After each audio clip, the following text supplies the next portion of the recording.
Welcome to the Wicked Podcast, where we read the business books you don't have the time for. I'm Marcus Kirsch. And I'm Troy Norcross. And we are your co-hosts for the Wicked Podcast. We take from the thousands of business books out there and test the author's ideas by comparing them to real-world challenges. With over 40 years of projects between us, we've got quite a bit to compare against. We give you the condensed takeaways, followed by our review with the authors.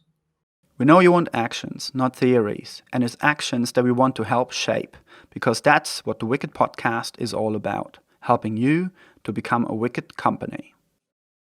So, Marcus, it's another 2-podcast recording week, and we're really getting into a rhythm with this thing, and I love that we're getting so many great authors. Who's on today? I will not mention the pile of books that is currently at home. So today we're talking to Garth Andrus, who is the co-author together with Gerald Kane, Anwin Phillips, and Jonathan Kopolsky on the book called The Technology Fallacy, which is about transformation, in particular digital transformation, and sort of a focus on people rather than technology. So I think it was a very, very interesting view that, yet again, the focus of people showing up. But before I go into more detail, what were your takeaways? So I think the big thing for me is I'm currently working with international organizations and global supply chains. So I was really interested to hear his thoughts about how you can kind of bring entire industries along on the digital maturity, the digital kind of transformation journey.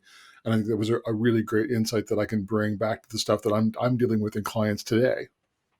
One of the big takeaways that I got, and the listeners are going to have to listen to hear the whole thing, is that yes, organizations can be digitally maturing within themselves, but there are also challenges when they're working across industries and looking at how regulation has to be digitally maturing, how partners have to be digitally maturing, and across all supply chains have to be digitally maturing to kind of create that value proposition to get those people to come along.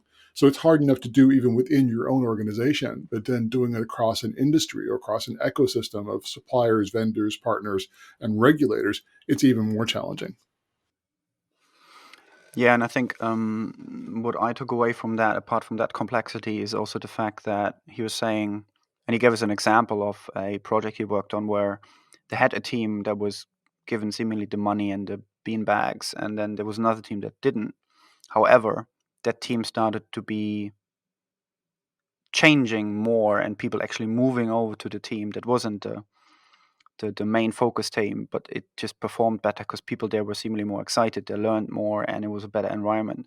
So it doesn't take a company to go and invest in, as I've been in some companies who hired out levels of WeWork towers just to be hipper and therefore thinking that brings the change. Environment's definitely important, but it's more like that it is a safe environment where everyone can speak and people can try, and that failure can be celebrated because it's a learning. And I And think that's I like quite that important. fail forward, the way he put fail forward. That was a really unique bit. Yeah, I wonder if we should do a separate episode just on unwrapping that again, deconstructing, putting it back together, because we heard that in so many different ways by now. The other thing I really liked, unfortunately, that we didn't get madly into detail, but I think it sort of sprinkled through the whole interview, is the idea of resilience, finding resilient people and hiring resilient partners and resilient people. And I found that a lot. People, bigger organizations in particular, or organizations that are not that mature, are massively challenged by hiring talent, as they say. But I think even they know they need different talent, I would say they might not actually know what that means. They would maybe, it's the first time I heard it described as resilient talent, right? And so resilient talent, the way he describes it, is someone who's confronted with a blocker and then finds his way creatively or not somewhat around it. Like he said with regulations, regulations are not completely locked down or prohibit anything from happening. There's always ways around. And that's established through resilient people. So people who can find a way through, a way around, an alternative, anything, I found very interesting. I think it's a really great way to describe it, how as a company you can move forward by building and hiring resilient people and partners. Yeah. And the last takeaway from my side was the whole concept of how do you move from 0 to 1? And the answer was yet again experimentation. So, whether we're talking about the experience economy, whether we're talking about innovation, whether we're talking about be less zombie, everyone is coming up with this. They're beating this war drum, which is start small, experiment, don't punish failure, learn, share, and do it again. Absolutely. It's like, and I like this especially about when we go from book to book to book, and we now have done quite a few. These reoccurring patterns. It's in this case the book has a lot of research on it, so hard facts as a basis, where others come from a conceptual level, but the proof is there. It's not just a trend; it's sort of a fact that that's the most de-risk and sustainable way forward to do, and for every company to embrace experimentation in some shape or form. But let's go to the interview and hear it in detail. That sounds great. See you there. So, hello everyone. Today we have Garth Andrus here, who is one of the co-authors of the Technology Fallacy. Welcome, Garth, and thank you for making time. Well, thank you, Marcus. Good to be here with you today. Yeah.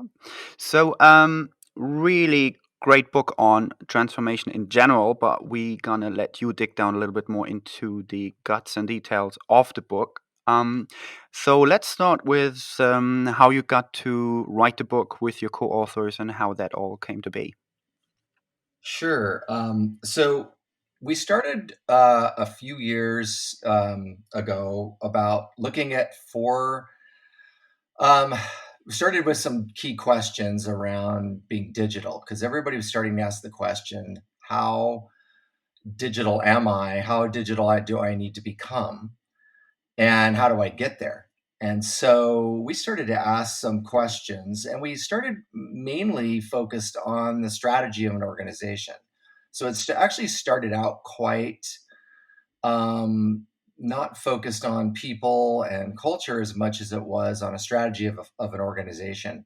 And as we got into that study, we started to realize that the questions that people really wanted to talk about, or the way they were answering the questions, really had a lot to do with people, culture, the way that that the marketplace was evolving in new ways for things like remote work, and um, the value proposition of being in a company for your lifetime was had mostly gone away, and so forth. And so we ended up starting to ask different questions. So each year we would ask very specific new questions and some of the same questions, and found that that we were getting some really interesting answers around people, culture, and those types of things.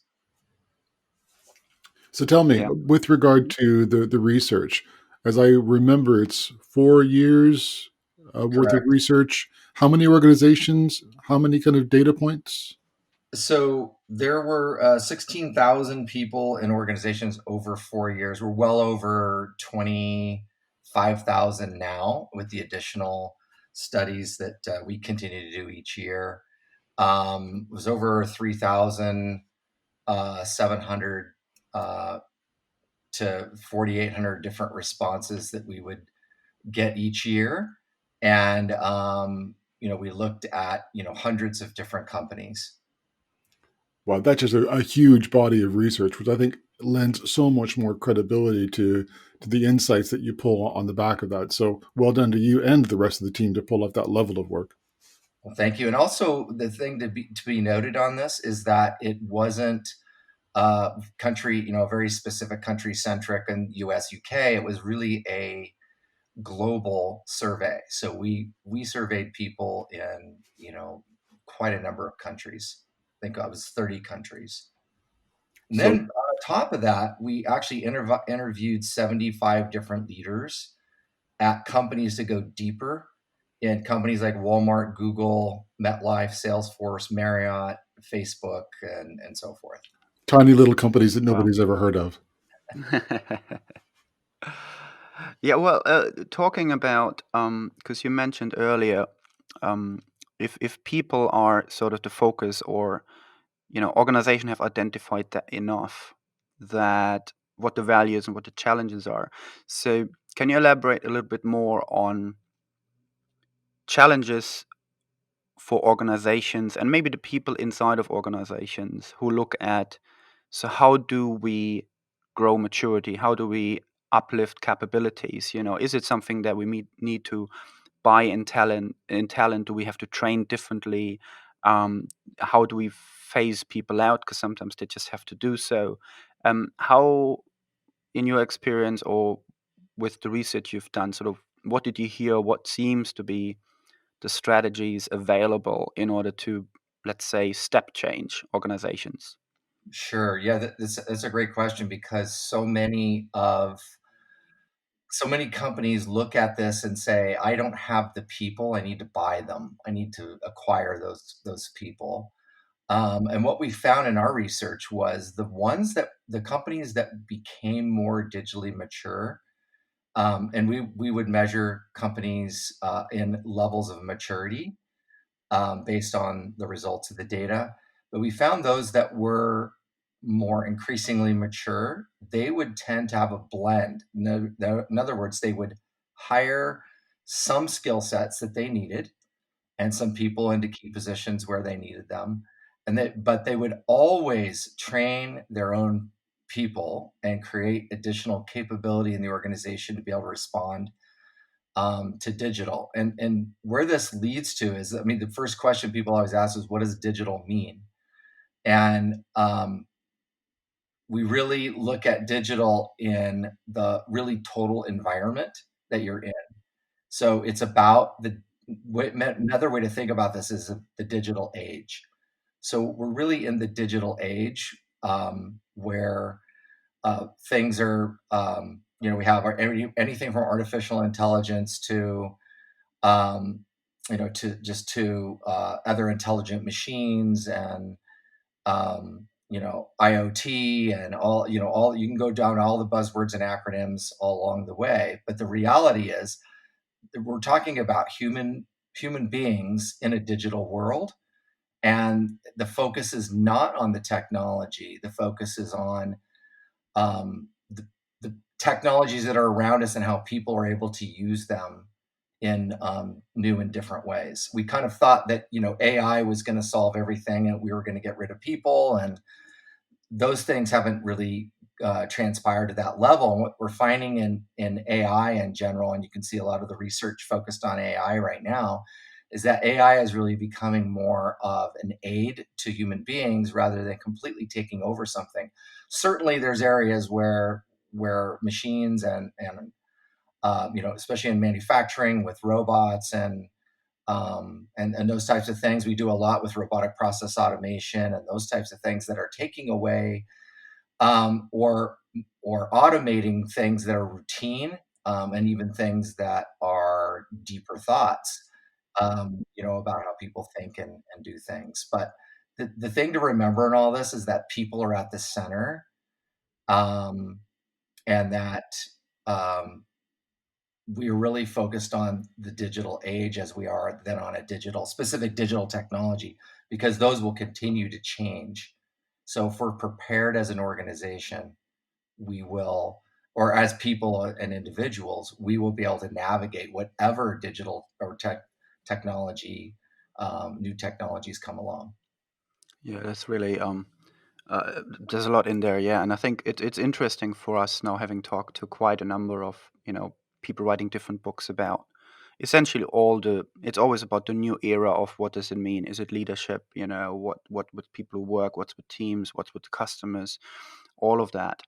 And it's good to hear that there's enough evidence to say, or that we're finally moving maybe a bit away from that trend to say tech is the silver bullet. Actually, it's so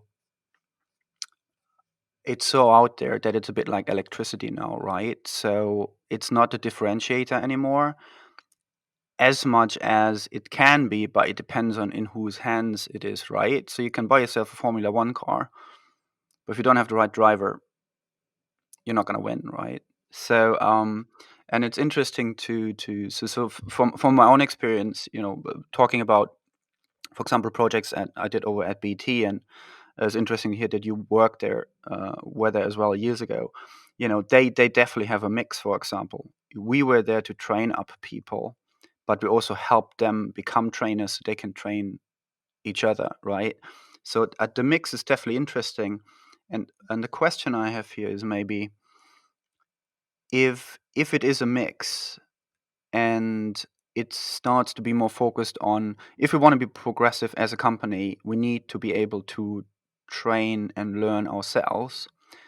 But maybe for a quick fix or for initial step, we might buy in specialists or people who are more progressive to accelerate it. Fair enough. Um, but one thing I heard in particular there, and I've seen in other places, is this whole idea of outsourcing, right? So outsourcing's been hailed as a great strategy for a while, meaning that I don't have people as a core. I don't have specialists or particular specialists sitting there as a core part of my team anymore. It's outsourced to a service, and therefore I reduce costs. But what I've seen at the same time is, therefore, you don't have that talent sitting in the company anymore, and it's hard to bring the talent back in or the knowledge back in. So did you come across that in terms of the views on, is outsourcing therefore still a thing, or is it not, or is it now coming a bit back where you go, we start to grow our own specialists again or something like that? Yeah, that's really a great question. I think people go back and forth. Years ago, I was involved in outsourcing, and I remember telling those that I was working with, I said, this is become very routine. It doesn't require a lot of thinking to create the outsourcing, and so you got to be careful on how much you're actually outsourcing. If it's routine processes, it makes a lot of sense. If it's core skills and capability, then it makes less sense. But what I think is more of an interest in area that's growing is well, so what is outsourcing? Do we mean we're going to send it to another company, or are we going to bring together different people, and we're going to organize for either a period of time and actually get the work done, as far as things like gig employees. I'm going to be around for a gig because I'm interested in what you're doing, and we can crowdsource some ideas and so forth. A few years back, I actually did work at XPRIZE, and XPRIZE is built on the notion. So this company, XPRIZE is. No. I don't know So them either. XPRIZE basically crowdsources big, huge solutions that are big to solve big issues that companies are trying, or mankind is trying to solve. So for example, the initial X Prize was actually Elon Musk's, uh, go into space in a commercial way, and have these spacecraft that weren't necessarily part of NASA and so forth. So how could we have commercial spacecraft and so forth? So that was the first X Prize, and Elon Musk is on the board, as well as many other really amazing leaders in digital and technology and so forth. And so X Prize basically crowdsources solutions. They allowed teams to get together and have a competition, and they would look at things such as solving um, medical issues. So one of them is called, and they're sponsored usually by a company. So one of them was the tricorder, which was in Star Trek. Remember, Dr. Yep. Yeah. Bones take the thing and move it over the person and say, here's all the things that are wrong with you, plus, here's the MRI, et cetera. Right. So that was actually one of the X prizes as an example, and it would crowdsource all different kinds of people together to solve and address those issues. So what's interesting about that, and then they would award a prize and so forth. And so I think what we're seeing there is the genius of the folks that put that together is that if you could bring together the greatest minds, wherever they are, they don't necessarily have to be famous, well known. They're just a team that comes together. and they compete against each other. So there's a sense of competition of really leaping ahead, but making it practical and solving really big, hairy, audacious challenges. And I think that's a variation of what we're seeing in business today. It's that we're bringing people together for, to solve or address some issues. Definitely, we're going to continue to have the traditional outsourcing of processes and things like that. Some companies are bringing those in-house. Some are still comfortable with companies that are addressing those and so forth. But I think the bigger issue is around the deeper thinking about how to solve problems in either mankind or in the organization as a whole. So the question in that is, am I getting people who um, can work together, who are intentionally collaborative? And that's actually something we found inside of companies, as they look at their digital maturity, they actually design ways to collaborate.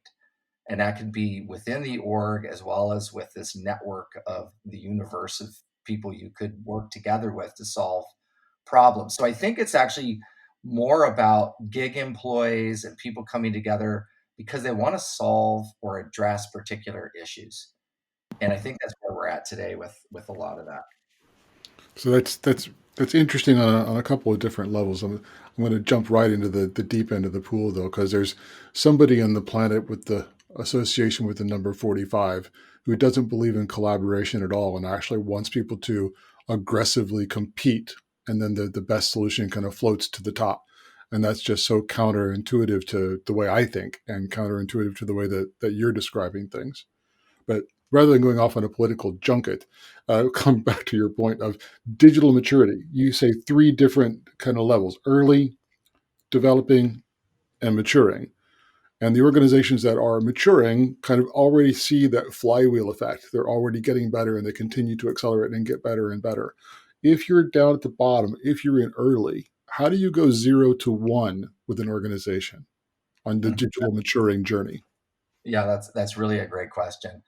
Um, so what we found is that in early, it's important to start to experiment, right? So that's the first thing to do. Let's try something. Let's see what we need to do. And it's not necessarily enterprise wide. It's usually, literally an experiment in a particular area. And what we found is that those that are most successful are those that work with a leader inside the organization who already has a couple things going for him or her. And that is that they are respected in the organization. So it's somebody that already has some success that people kind of look to as a leader.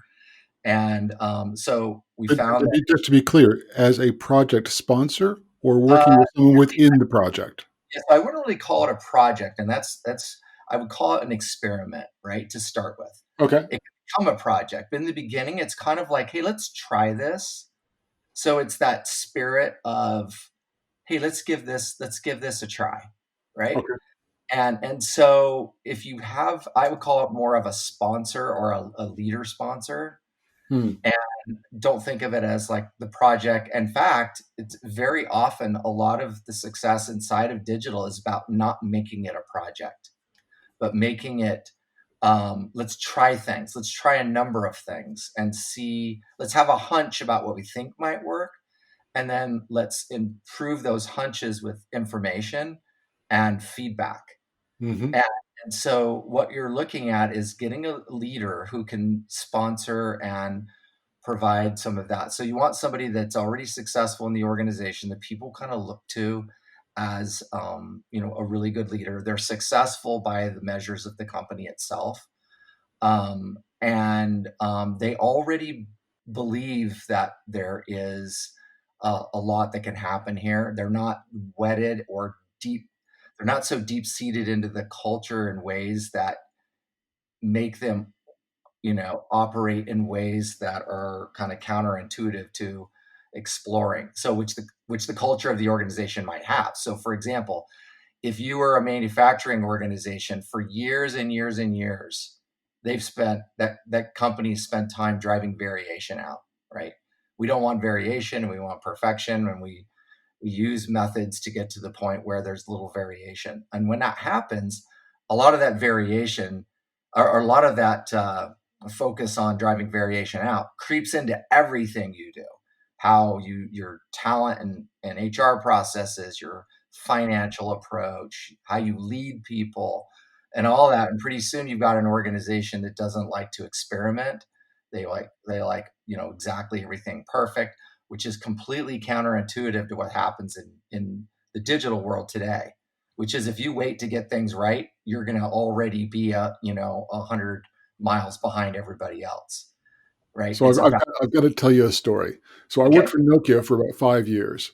And when I was at Nokia, they told the story that back in 1999, Nokia made the entry into the US market, sold phones through what was then Radio Shack.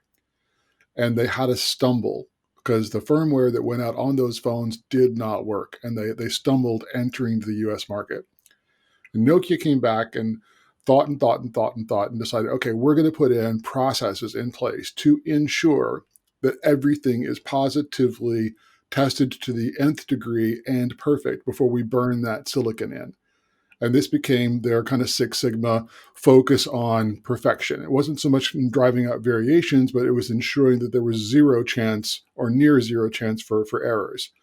But in so doing, they made themselves so rigid and so structured that they couldn't do that rapid change that was happening from the likes of Apple and the entire Android ecosystem, where there was only a base of the whole phone that was in silicon. Everything else was in software. 80% was good enough to ship and fix the 20% with a download. And that was one of the big things. And, as somebody from the inside Nokia, that was one of my big learnings on, okay, be ready to adapt because, yeah, you can be perfect, but you're going to be a year and a half, 2.5 years late being perfect, and the market will have moved. That's exactly right. That's a great example. That illustrates it quite well. So therefore, I mean, I think so. It came up. I think the first time actually on our very first podcast with talking about leadership, and there was the first mention of exactly that, where um, the whole idea of variance seemingly has quite shifted. And we talk a lot now about experimentation, and same as Troy. I have an example from where we were over at BT yet again. Not too dissimilar to other work I did, let's say at Nationwide, HSBC, the banking as well. When you start looking at a problem and you actually quickly realize, because you're testing things and you're asking questions, that the problem you think is the problem actually isn't the problem. So if you would have too much of a focus on efficiency and driving the variance out, you just get so much into this tunnel vision that as an organization you might end up totally in a different direction or focusing on the wrong thing. So do you see, therefore, how much of a contradiction do you see between Six Sigma still likely being sort of in the bones of most organizations, or in the long-term memory of organizations, really baked in, and this new need for experimentation, getting closer to the consumer and trying 100 things instead of this one thing and doing that perfect, as Troy said, and as I seen in companies where it just doesn't work. And actually, if you find the real thing, you're more likely to create quicker and potentially exponential benefits. So do you see a contradiction there? Do you see a shift there so far in your data, or a willingness to, or is it mentioned at all? Really, those kind of, is it seen as a contradiction, or do people think it still both belongs into on the same map, so to speak? Yeah, it's also really interesting. I liked your words of exponential. Is it exponential? And so I kind of look at this as the two sides of the coin here. Is it exponential, or is it incremental? Right. So most of the most of the work around driving variation out and things that we did with Six Sigma and things like that are to just not have variation and tolerances and so forth outside of certain ranges. Well, for certain things you've got to have that, right? So if I'm going to have medical equipment, I I might want to make sure that those are really done really well and there isn't a lot of room for error. So if you kind of think of products and certain things that have to be there, in an aircraft, I really want that done well, right? If I'm going to be in the plane. So those things are, have their place for sure in manufacturing of products that are really, really important. But it doesn't mean that outside of that, you can't experiment with new ways, new things. If if we had done that, we wouldn't have the kind of aircraft that are coming out now, which have completely different, they're not based on, base aluminum, and weights are different and things like that, right? You would never have that. But so there definitely is still companies that can manage that, that balance between sort of the exponential thinking and the incremental, quality focus, around variation and so forth. The challenge that you find is less so on the product side as it is on everything else in the organization, from marketing to supply chain to all that. Now, if you can start to think of that in more exponential digital ways, you're going to improve not only your product that you're focused on that shouldn't have a lot of variation in it, but then you'll start to think of other products that could come out of that because you're opening up the aperture. The downside of that is that when you focus on hiring people and hiring leaders, and workers and experts who focus on little variation, we tend to sort of hire people that fit that mold, and then that permeates the organization. And pretty soon, when you start to go back to your our levels of early developing and maturing, a lot of them can't get out of that early stage of maturing because they're not used to failing early and failing forward. We have these in the book. We have these 23 traits of being digital, and those are based on additional research that we've done. But a few of those, I'll give you just a few of those that are really important. We found in companies. One's called failing early and failing forward. Well, that doesn't jive up with a lot of companies and what I was just describing when they have an entire population of people that they've hired that focus on no variation in anything they do. And that isn't just the product. Again, it goes across the entire organization. But to be digital, you have to do that. You have to fail early and fail forward. So I've got an interesting quick story on that. We were working with a company, a big heavy manufacturing company, and they were exactly what we just described. They've driven variation out. They were Six Sigma. They were in 40 countries. They had a process down and so forth, but they realized that customer service was not good. They realized that customer centricity in general wasn't good. They weren't getting the kinds of people that younger people who wanted to be a part of the organization because it didn't require any thought. They didn't have kind of a mission in a way that drove people. So they realized that they were the problem, the leaders. And so we said, all right, they said, we have to have a fail early, fail forward culture, or we'll never get there. We will get further and further and further behind the advances that are happening out in the world today. We won't be able to get the talent we need. So we created a thing in their management meetings. Since they were a manufacturing company, they had a safety moment. So you're probably familiar with this. In a lot of oil and gas companies, manufacturing companies, they start a meeting with a safety moment. And it could just be 2 or 3 minutes. It could be something like, well, it hasn't rained in 30 days. It's raining now, so be careful when you drive home today. Drive slower because the oil rises up on the roadway, which creates slick surfaces. And, it's just a simple thing like that, right? So we came up with the idea is, why don't we have a fail forward moment and sort of celebrate that moment? And we were in a meeting with the CEOs of all 40 of the countries. And they said, well, that's great, but who wants to be the first one to do that, right? If we fail to fail. And they said, what we do in our culture is we just bop them on the head. Um, there's a game called Whack-A-Mole, if you've ever seen it, where you take the club and something pops up and you hit it down and hit it down in the arcades, right? You've probably seen that. And they said that's what we do in our culture. So we've got to do it ourselves and show that. So they assigned somebody ahead of time for each of these executive meetings and said, we want you around customer service and customer centricity to tell us about something that didn't go well. And here's the criteria: you couldn't defend it, and no one could attack you. Right? You just said, here's what the failure was. Here's what we learned from that failure. Here's what we're doing to address that failure, or did do to address that failure. And here's how we're sharing the knowledge learned from that. And so you're able to move forward. So they started to do this. And in about 3 months' time, they're like, hey, we've got this. Let's spread it out to the rest of the organization. They weren't quite ready yet. So we let them, had them go for another 3 more months. And then they started to cascade it to the organization. And when they did that, massive changes in their culture started to occur. And they started to explore other areas of which they could do this. And it wasn't about failing, in so to speak. It was about being iterative. It was about trying new things and creating a culture where you're able to do that. So they had to align up some things like their performance management and measurement. How do we weave that into leadership development?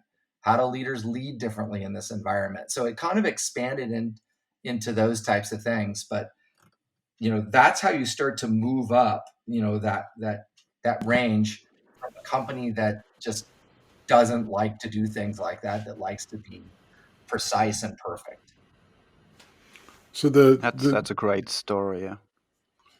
So Go on, Troy. the moving beyond kind of that's organizations changing, which I think is always inspirational when you hear a story that an entire organization can change, starting from a really small thing like a fail forward moment at the beginning of a meeting. That's great. But traditionally, people are change averse. They do not want to see things different. I mean, sadly, in my mind, extremely sadly, there's a huge portion of society that wants to go back to the way things were before COVID-19 instead of embracing this opportunity to change and go forward. In the book, you talk about lifelong learners and the fact that if you're going to be part of this digital journey and you're going to be part of companies that are indeed kind of digitally maturing all along, whether you are 25 or whether you are 55, you're going to have to constantly be learning and changing. How do you inspire people? How do you communicate to people the value of changing? And my old favorite quote is, change isn't painful, but fighting it is. I like that. That's very good. That's a great quote. Um, you know, um, it's it's not an easy thing to do. And again, I always focus. I kind of go back to some of the lessons learned in real practical. I mean, we wrote a book, but I do this kind of work every day, so I get the advantage of being able to be in companies around the world, actually seeing this live, not just from the research. So um, again, what we found is that working with those key leaders like we talked about, where it allows people to try to do new things, and starting to share this. So I think, to answer your question kind of straight on, people don't want to be alone in the organization. They don't want to be the only one trying something, right? Because then you do stick out, and then you do have a culture that tries to put you back in place. And if you make it a pull versus a push in the organization, you're able to make this work. And I'll give you a real practical experience. We were at a big major um, technology. I'd call it a technology company, but they're kind of into everything, right? So it's a big conglomerate and very global. And in this particular part of the organization, we were in the least cool, edgy business that they owned, very stodgy, kind of old school type of thing. But yet they had a leader who was really strong and was motivated about digital transformation and about all the things that could happen and be, and just created this big pull of people who were excited and wanted to work with him. And he surrounded him with other people and other leaders that were just below his level who also thought that way.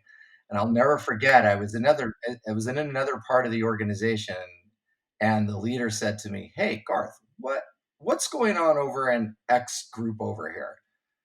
And I said, "Well, why do you ask?" And said, "Well, because I keep hearing noise.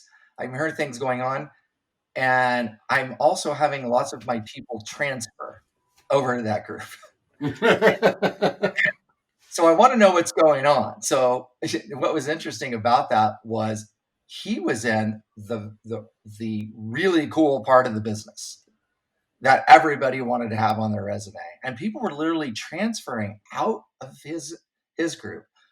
And these are actual business units, right? So transferring to this other business unit in a really stodgy place because they were just questioning things that have been done forever, and coming up with new ways, developing their people. And back to your question about learning learning new things, figuring out where are we going to get that knowledge, pulling from everywhere they could find to get that, either bringing in experts, hiring gig employees, getting academics or futurist or other consultants that have been pushing the envelope on that.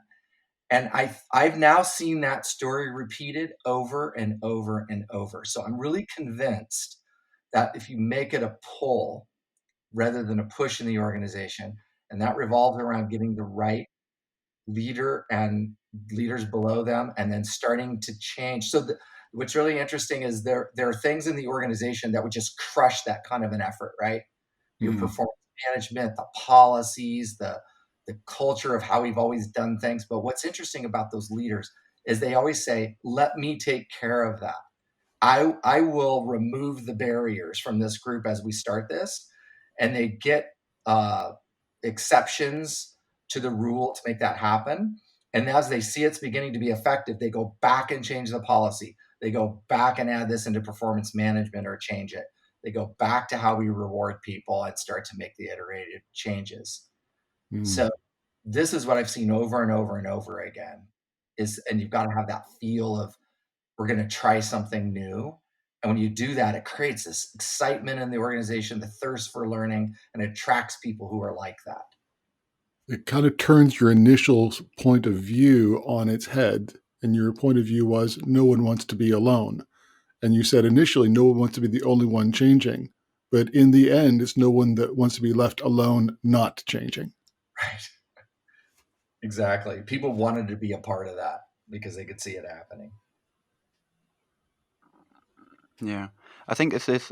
I got similar experiences again, not just at BT but other organizations, where I think one of the ways to do so was to create sort of a safe space, which also goes pretty much back to when you say you need to fall forward or fail forward, and when they did the research over at Google around best performing teams, interestingly, it also did not include sort of highly skilled people or highly smart people. It was actually more about the soft skills, where there the ability for everyone in the group to be allowed to speak and the voice is heard and those kind of things, as a context for that kind of constant learning, because you're hearing different voices, different angles on it, and you will understand a problem better and you will consider different things. Um, if I look at it, so I agree with definitely with that, and I think we have similar stories on, you don't need to book out 3 levels in a WeWork tower in order for that to happen, right? And my question is, in order to maybe get there, or when we pull that back into leadership again, what do you think is the leadership shift towards decision making? And I'm saying that also regarding the fact that if we experiment more, and we know the world is getting more and more complex, if not wicked, if I dare say, the thing is that we less and less can now expect our leaders to know everything, or our leaders to make an informed enough decision, because for a lot of things they will be so removed from reality because they're working in a different part of the company on different levels that considers the organization, that I would less and less consider them being able to make a decision, right? So the research with experimentation tends to happen more and more much closer to the customer, which means much closer to the teams actually building things, testing things, being closer to the customer. How much does that need to affect decision making from leadership to redistribute the way decision making happens? And what, in your experience, have you seen from leadership, how much they can identify that to be needed or needing to happen? Yeah, it's a really interesting thing. When we start to do this, you're really starting to change what typically people call, right, decision rights, right? Like, what do you have the authority to make decisions on?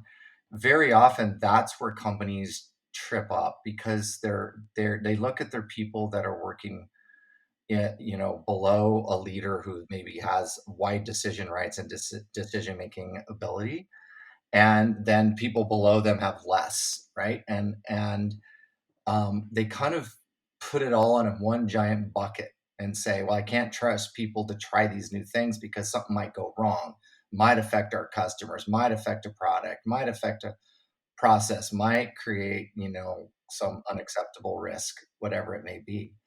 And, believe it or not, there's kind of a simple answer to how to deal with that. And that is we look at changing decision rights and sort of putting a ring fence around it, right? So we're basically saying you can make decisions on these things, right? So that's what holds people back. So just to jump back for a second, not being able to have the rights inside the organization to make certain decisions because it doesn't go along with the position level or something along those lines, it is a real problem, right? And so if you ring fence out and say, here's the decisions you can make, banks use this as an excuse all the time. We can't do it because of regulations, and they kind of throw the baby with the bathwater out. So you can't make any of these kinds of decisions. The reality is, I've worked with a lot of banks, and then when they start looking at what decisions people really can make, there's a lot.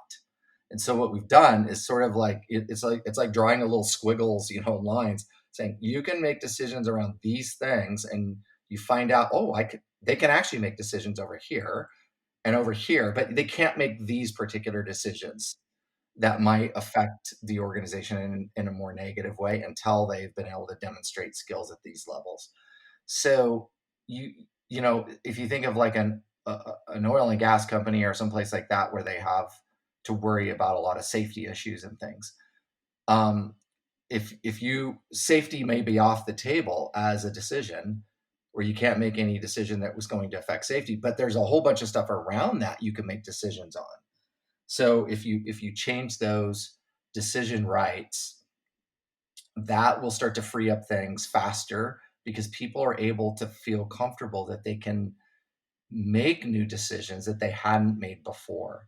And we find when we talk to the employees or the contractors and so forth, what's holding you back from doing more of, becoming more focused on transforming and changing and iterating and things like that. It's always around, I'm not allowed to make those kinds of decisions.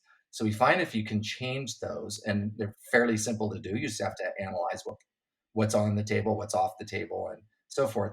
Then people also feel much more responsible for the decisions being made, and they will jump in rather than just being, automatrons, filling an order. Interesting.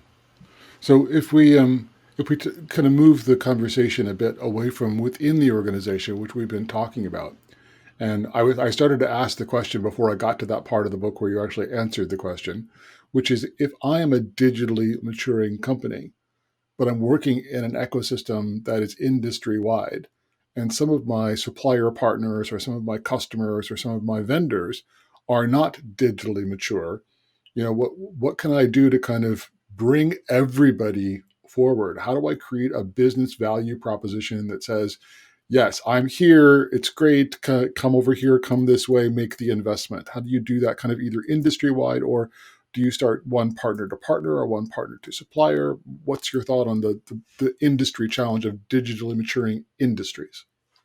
Yeah, it's a great question. I was speaking at a meeting for medical device CEOs, their annual meeting about 2 years ago, and it's a big challenge, right? So they run into regulatory issues, right, that need to be addressed that hold them back.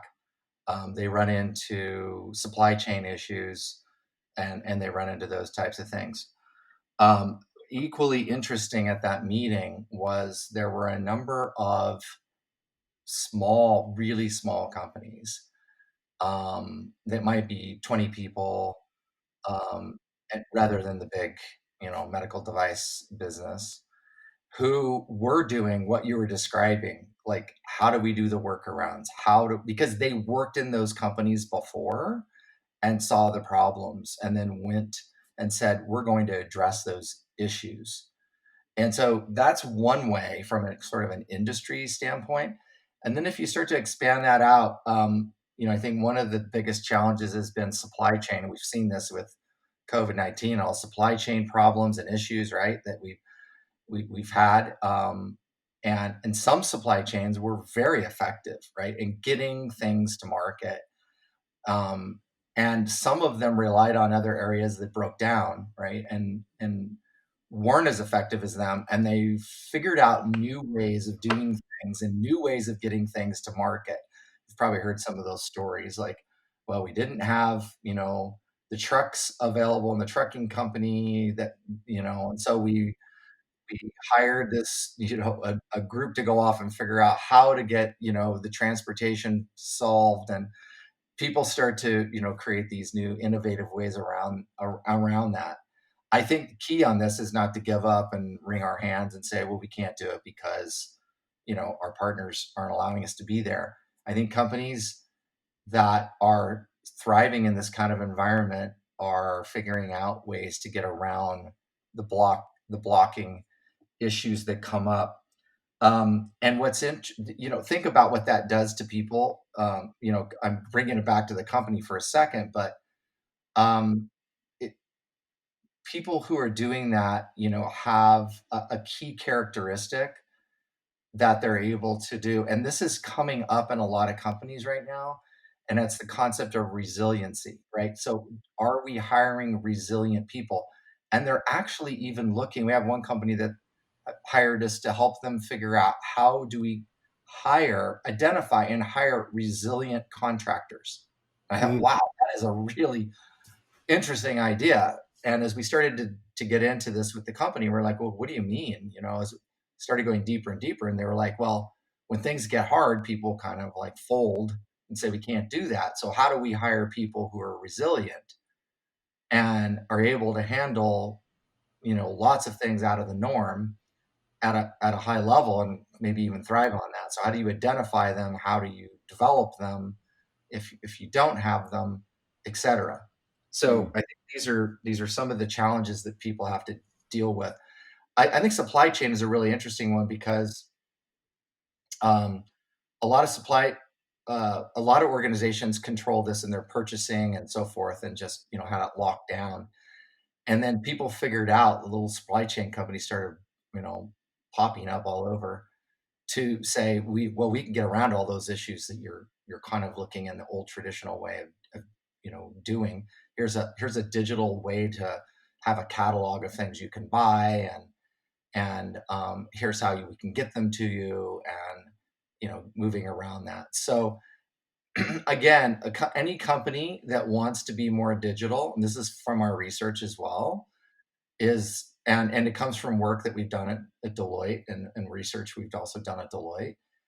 And that is, you've got to think of, if you're going to be digital, you have to work and in the digital ecosystem in ways that allow you to source, acquire, and bring together those kinds of things to solve, the issues that we have. So in other words, to be maturing on the maturing level, every one of those companies is using the ecosystem to solve their problems. they're finding those in the digital ecosystem, and not necessarily in all their traditional ways of operating. That's great. Thank you. Really good.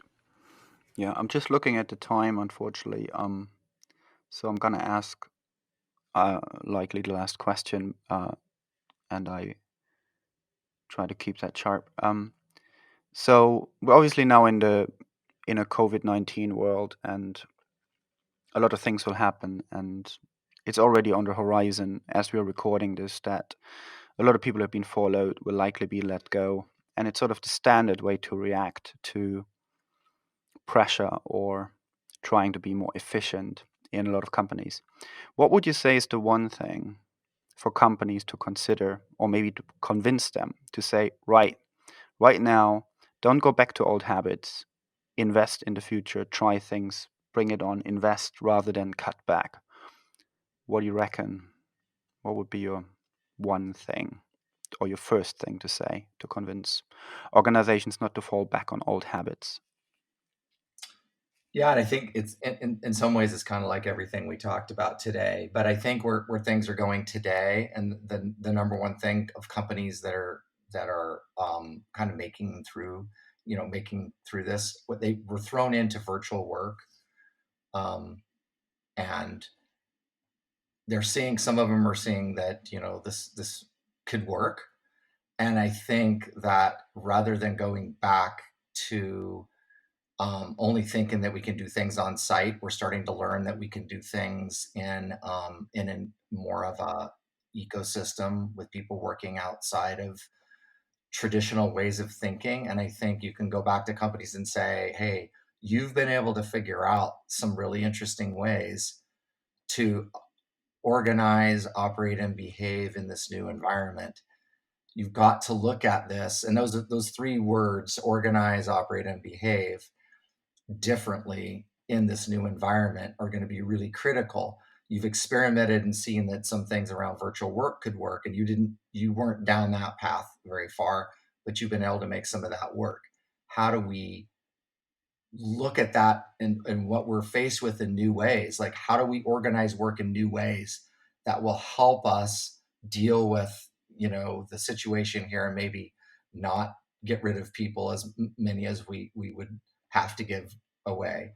How do we organize the work? How do we operate in new ways to be able to make these things work for us in new ways, and really think about that? And how do we behave to support that? How does that shape our culture in new and exciting ways as we deal with all the big challenges that have hit us now? And I think companies that kind of embrace that thinking, that we're not going to move back into the old ways, we're going to look at how we organize, operate, and behave in new ways to support the new environment that we're faced with, companies will have more creative ways, creative solutions, about how they're going to not only survive but thrive in this new world that we're in today. Yeah, I think that's a very positive way of looking at it. That's great. That's a great answer. Thank you so much. Right. Unfortunately, we're at the end of our session. Always too early. So many questions left. But thank you, Garth, for a really great interview, for all the detail, and for your time. And thanks for getting up so early this morning. We know you're on the West Coast and you got up extra early for us and for the listeners, so we appreciate that too. My pleasure, Troy. Marcus, thank you so much, and thanks for having me on the show today. Thanks.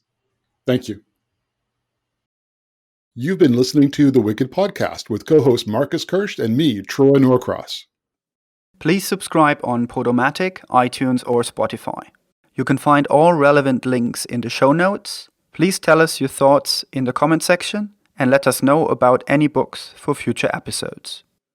You can also get in touch with us directly on Twitter on @WickedandBeyond or @Troy_Norcross. Also, learn more about the Wicked Company book and the Wicked Company project at wickedcompany.com.